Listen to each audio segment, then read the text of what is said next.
En chacun de nous, il y a deux voix, celle de l'ego et celle de l'âme.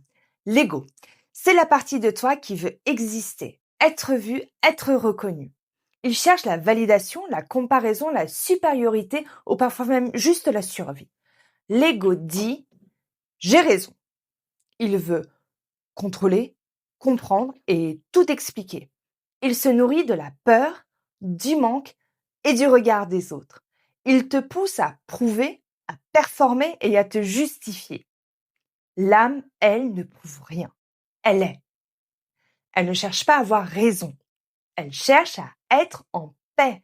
Elle ne se bat pas pour exister. Elle rayonne naturellement. L'âme parle doucement. Elle dit « je suis ».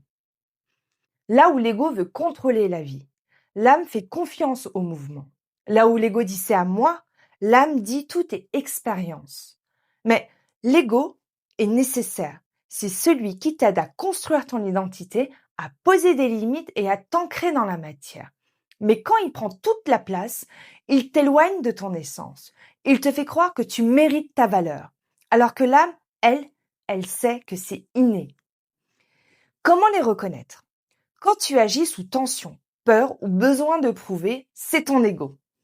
Quand tu ressens de la clarté, de la paix, même sans tout comprendre, c'est ton âme. L'ego crie, l'âme murmure. Et la sagesse, c'est d'apprendre à reconnaître la différence.